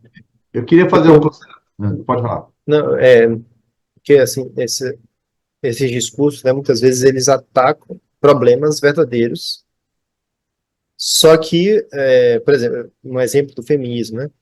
Aí eles vão atacar, muitas vezes problemas são verdadeiros, o problema de um abuso de poder por parte de certos homens, etc. Só que aí sempre vai ter dois problemas. Primeiro, um exagero nesses ataques, e segundo, uma generalização. E aí você começa a gerar nas pessoas uma ideia, digamos assim, coloca uma lente nova nos seus óculos, né? Então, por exemplo, se eu colocar uma lente vermelha aqui no meu óculos, eu vou enxergar tudo vermelho, né? Se eu colocar uma lente azul, eu vou enxergar tudo azul. Então, essas ideologias, elas são lentes que você coloca e você começa a enxergar aquilo em tudo. Então, em qualquer relação humana, a pessoa começa a enxergar opressão. Não, isso é do patriarcado, porque isso aí porque você é homem privilegiado, não sei o quê. Então, porque você é branco, você fala isso porque você é branco, e aí você, etc, etc. Então, sempre a pessoa começa a enxergar as coisas em termos da ideologia. Mas é uma visão distorcida, né? Porque se eu tiver com a lente vermelha e eu achar que tudo é vermelho, basta eu tirar a lente, né? Que eu vou perceber que tem muito mais cores. Então, são problemas muitas vezes reais, mas que acabam sendo absolutizados. Eu queria fazer um desenho agora sintético para a gente começar a fazer as amarrações finais. Eu vou fazer um desenho sintético, assim, historiado, talvez em uns 4 minutos, e aí você, quando terminar, você faz as adições, faz as críticas, faz as considerações, até discordando do que eu vou colocar, mas vamos imaginar que no primeiro momento em que a humanidade existe, é terra de ninguém, sobrevivência pura. Depois tem os tempos dos grandes conquistas, né? Conquistas territoriais, que são os hunos de Átila, e tem todos os povos bárbaros que querem terras para sobrevivência. Então, não existe direito de indivíduo, existe aglutinação de forças para a conquista. O tempo passa, o Império Romano chega, e o Império Romano chega e junta-se com alguns direitos, alguns raciocínios bons da Grécia, né? E aí se junta um pouquinho de Roma, um pouquinho de Grécia, Roma pelo Império, Grécia pelo pensamento, e a gente tem alguns avanços em direitos. O direito, existe a cidadania, por exemplo, na Roma, né? Na Grécia e na Roma existe cidadania. E em lugar nenhum tem cidadania, mas ali tem cidadania. Já é um direito, já é alguma coisa, né? E em Roma tem o direito de ser julgado. Um cidadão romano era julgado por um tribunal. Isso em lugar nenhum é julgado. Um chefe lá de uma tribo, sei lá, ele determina a justiça, se está errado, está certo, morre. Mas em Roma já tem um tribunal. Paulo foi julgado por um tribunal, apelo para César. Você já tem um pouquinho de direito. Aí você tem toda uma invasão bárbara que destrói a Europa completamente, vira barbárie novamente. Depois tem o Império Otomano, que invade novamente parte da Europa, o norte da África. E aí você tem também barbárie, e você está adiando a implantação de alguma coisa baseada em pensamento, no melhor valor, né? Vai raciocinando aí. Aí você vai chegando a determinada Idade Média, quando vem o Iluminismo, ainda 1400, algo assim, e você tem 1500, você tem ali a Igreja Católica. A igreja já existe, e a igreja não é um Estado primariamente opressor. A igreja está cuidando dos pobres, e sempre cuidou dos pobres, sempre, né? Então há um direito, não é propriamente um direito, mas há um cuidado. Então o ser humano, em certa medida, saiu do lugar de mercadoria para um lugar de importância porque o cristianismo avançou e disse que o ser humano é imagem de Deus. E aí a gente chega em 1600, nessa faixa aí, onde as pessoas começam a pensar e o pensamento começa a influenciar a sociedade, né? Claro, antes influenciava também, mas eu digo, influenciava no direito. E aí constrói-se um direito, mas o Estado está muito forte, os reis estão muito fortes, e não existe França, não existe Inglaterra, não existe Alemanha, não existe Áustria, não existe nada. Existem impérios, monarquias, não existe Estado, Constituição, não existe nada. Existe um rei que tem poder. Né? Até aí está tranquilo? Sim. Aí você vem seguindo. Então, nessa hora, surge o direito de primeira geração. Não é que surge o direito, surgem pensamentos, e hoje a gente chama de direito de primeira geração. Mas ninguém chamava de primeira geração, nem é primeira geração. Claro que não é. A gente, hoje, esse filósofo que fez a classificação, como é mesmo o nome dele? Vazac, né? O Vazac, ele que criou ele morreu em 2020, 2015, alguma coisa assim, né? Ele morreu recente, século XXI.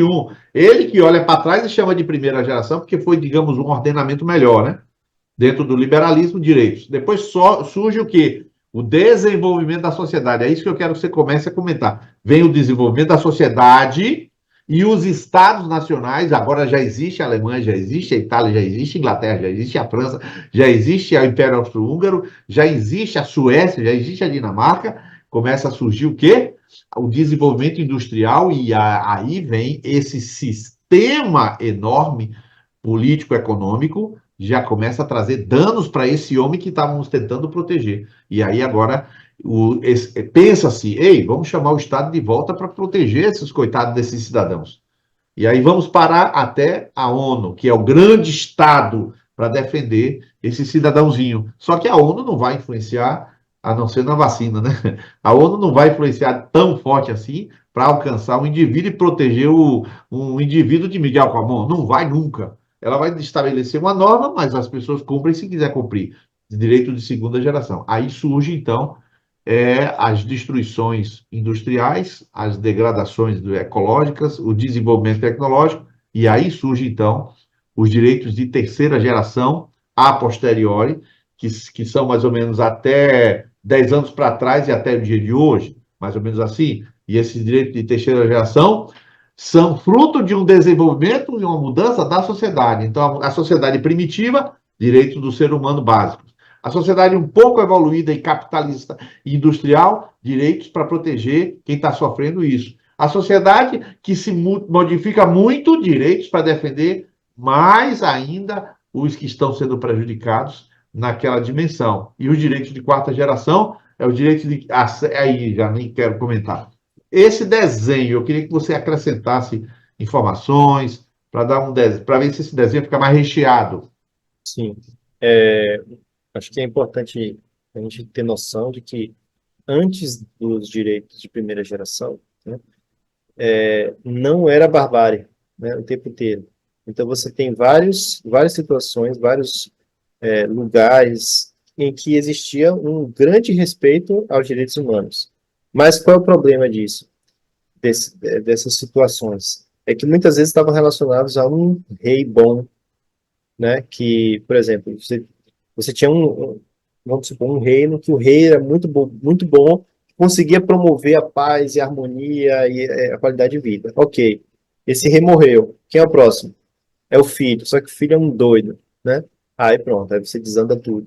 Ou então, vem um reino e conquista esse reino bom e aí destrói tudo. Então, o problema da antiguidade, digamos assim, não necessariamente antiguidade, mas Idade Média, enfim, todo esse período antes do iluminismo, seria mais, eu diria, uma instabilidade, né, dos direitos humanos.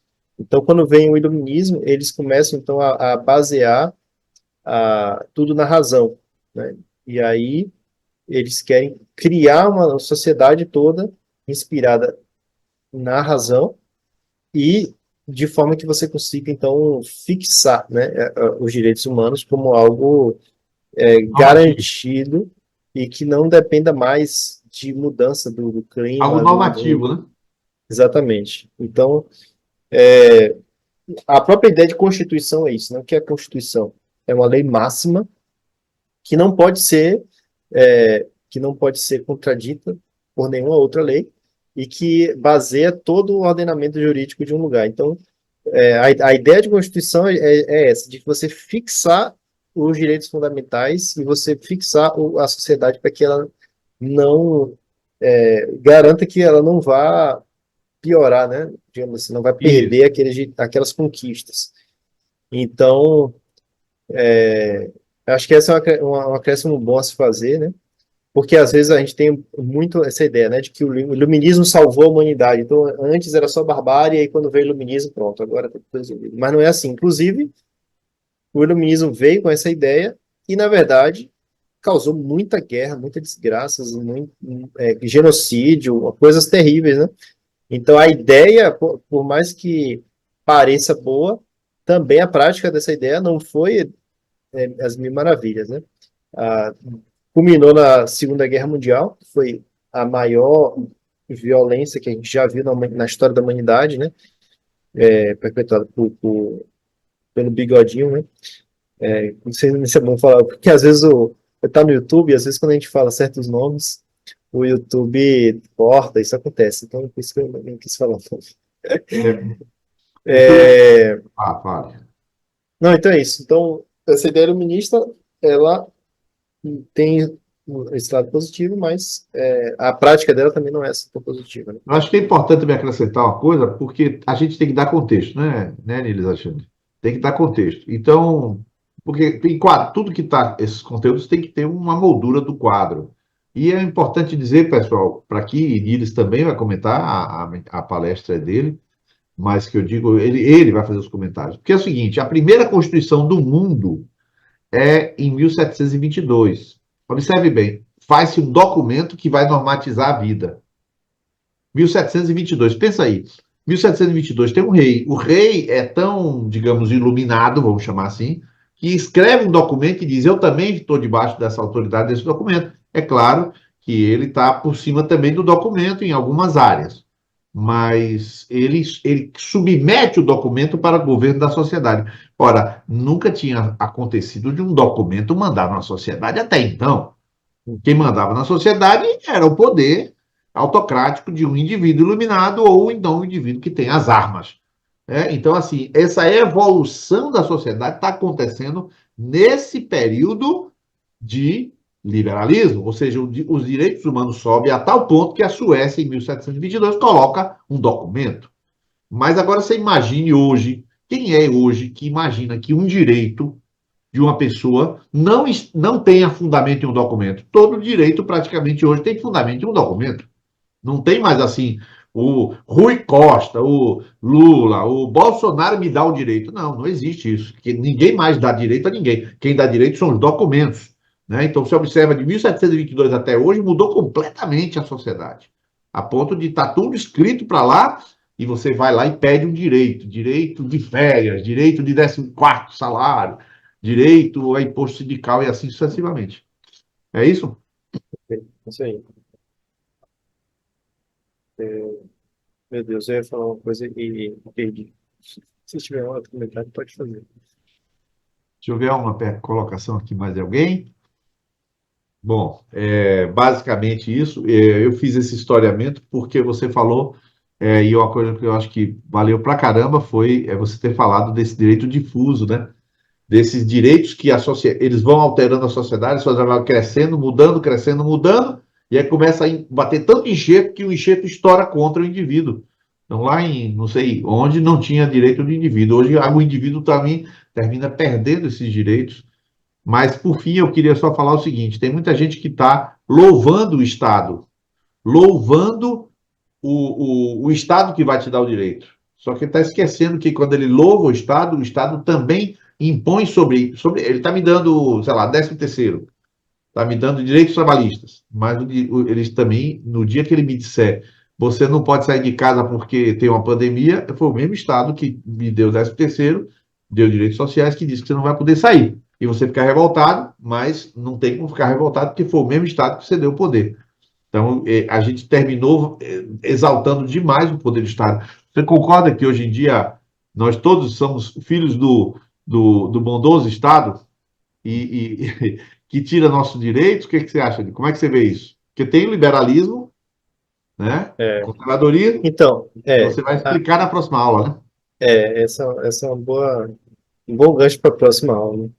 Que aí cada ideologia ela vai ter uma visão diferente a respeito disso, né? E, inclusive essas ideologias, eu vou fazer uma breve introdução à próxima aula, né? É isso aí. Vamos falar de cidadania, né? E cidadania, o que que é cidadania? Cidadania vem da palavra cidade, né? Em latim, civitas. Só que como é cidade em grego? Alguém aqui sabe como é cidade em grego? Polis, né? Então, a palavra grega para cidadania seria política. Cidadania nada mais é do que política. Então, eu vou falar de algumas coisas que estão relacionadas àquilo que a gente entende como cidadania, porque na nossa linguagem comum existe uma divisão entre as duas coisas, né? Parecem coisas diferentes. Vou falar um pouco daquilo que a gente entende como cidadania, mas falar muito também de política, né? E a política ela tem várias ideologias, obviamente vocês sabem disso, mas cada ideologia ela também se divide em sub-ideologias que muitas vezes não são conhecidas. Então, por exemplo, quando a gente fala de liberalismo aqui no Brasil, a gente imagina Paulo Guedes, né? A gente imagina Partido Novo, mas aqui eu falei, por exemplo, de liberalismo social, que está muito perto da social-democracia, que é uma coisa mais para centro-esquerda, mais visando o social, visando direitos trabalhistas, etc., que é muito diferente de um liberalismo. Paulo Guedes, que já é uma outra vertente do liberalismo, chamado de neoliberalismo. Mesma coisa com conservadorismo. Conservadorismo é pior ainda. Conservadorismo você tem vertentes muito diferentes, né? Então a gente imagina um conservadorismo Bolsonaro, né, Olavo de Carvalho, muito ligado à defesa do Ocidente, dos Estados Unidos, Israel, né? Sempre tem essas bandeiras, militarismo, ligado ao liberalismo econômico, mas você tem conservadorismos que são completamente opostos a cada um desses itens aí. Você pode ter um conservadorismo que é exatamente o contrário do Bolsonaro, por exemplo. Então, é preciso entender, né, essas diferentes vertentes das ideologias. A outra ideologia grande seria o socialismo, né? Então, são essas três: liberalismo, conservadorismo e socialismo, que a gente vai discutir principalmente, e as suas vertentes, e entender que nenhuma dessas ideologias está certa, né? O cristão tem que o cristão ele não é nem de esquerda nem de direita. O cristão é de cima, né? O cristão é, em primeiro lugar, cidadão do céu, do reino dos céus, e depois a gente pensa daqui. Então é isso que vou querer falar na próxima aula. É importante que vocês entendam, pessoal, que Gilles Alexandre ele vai falar na qualidade de pensador. Ele não vai defender absolutamente nenhuma ideologia. Ele já deu a Exato. posição dele. Ele já falou claro, eu sou de cima, né? Então ficou muito claro. Mas é importante notar que vocês têm que pensar, porque dentro de um escopo de uma corrente, vamos chamar assim, ideológica, aí tira a palavra ideologia, dentro de uma teoria. Então você tem os pedaços da teoria. Liberdade individual. O que o marxismo pensa de liberdade individual? O que o conservadorismo... Vamos lá. Sobre a participação política, a participação na sociedade. Quem que pensa isso? Sobre o tamanho do Estado, a participação do Estado na economia. Então, esses pedaços vão ser comentados por ele. E você tem que raciocinar. Você pode gostar de um pedaço de um pedaço de outro, não tem problema nenhum. Você pode achar bom isso aí. Faz parte do jogo você raciocinar e os pedaços. Mas você só raciocina, depois se volta e vai viver conforme as normas do reino de Deus, né? É isso aí. É É isso exatamente aí. isso. Então, Bom, eu quero abrir as considerações finais para quem quiser falar aqui no chat, pode escrever aí as considerações finais, quem quiser, eu vou tá, pode abrir o seu som, viu? Todo mundo, quem quiser aqui que está no Zoom, pode abrir o som. E quem estiver aqui à distância, já tem uma pergunta aqui de Lucas e Cimer. Em algum momento, na busca ou defesa dos direitos humanos, A defesa por direitos LGBTQ, mais LGBT, teve início por causa de algo, por algo realmente em defesa dessa turma, ou foi para afrontar somente a moral ética cristã? Tem defesa realmente dos direitos humanos nisso aí. Ainda no século XX, no início do século XX, por exemplo, na Inglaterra, era proibido você ser homossexual, e se alguém descobrisse que você é homossexual, você era obrigado a se submeter a injeções de experimentais lá, que basicamente ninguém sobrevivia. Então, aconteceu, por exemplo, com um grande gênio da humanidade chamado Alan Turing, que foi responsável pela invenção do computador, e aí descobriram que ele era homossexual, fizeram um tratamento e ele morreu. Então, assim, isso é uma violação grave de direitos humanos, sabe? O que a pessoa faz na vida privada dele é a responsabilidade dela, né? Se ela está pecando, ela com Deus, né? Ninguém deve matar o outro porque a pessoa está pecando. Então, existe realmente uma defesa de direitos humanos nisso, porém, exageraram muito, né? É, você, né, deu aquela coisa, né? Dá a mão e aí quer o braço inteiro, quer o outro braço, as pernas. Um exemplo, Não digo. um exemplo. O cristão, ele. Só a pergunta que eu vou jogar aqui no ar, bem curta. Você responde assim, de forma curta. Não na base do sim, não, mas de forma curta. Murilo levantou a mão que ele quer falar também. Mas a pergunta é a seguinte: o cristão, em tese, ele é um defensor dos direitos naturais de todos? Ele é um defensor, sim ou não? A minha resposta é que sim. Porque ele Ah, tem que defender o direito de todo ser humano pensar, se expressar, porque quem deu esse direito foi quem? O Criador. exato. Tranquilo? Então, o ser humano, o cristão, tem que defender o direito de qualquer pessoa viver na sua particularidade como ele quiser. O cristão não pode dizer, não, eu vou proibir toda bebida, eu vou proibir tudo aquilo que é pecado. Isso é um absurdo que o cristão pense que ele teria um direito, estando no poder, de proibir todo tipo de pecado. O que você comenta sobre isso? Eu concordo. Eu acho que ser pecado não é um argumento para se proibir alguma coisa, porque isso está no campo espiritual e não no campo das relações sociais, né? Por Isso. exemplo, você não pode atravessar o sinal vermelho, né? Do ponto de vista da lei, né? Vamos colocar uma coisa assim básica. Atravessar o sinal vermelho é pecado? Não. Mas você não pode fazer. E a gente pode pensar aqui num pecado, por exemplo, o pecado do adultério, né? Para falar um pecado grave, mas não é crime. Então, existe uma separação clara, né, entre aquilo que é em relação ao homem e Deus e em relação do homem a outro homem. Isso.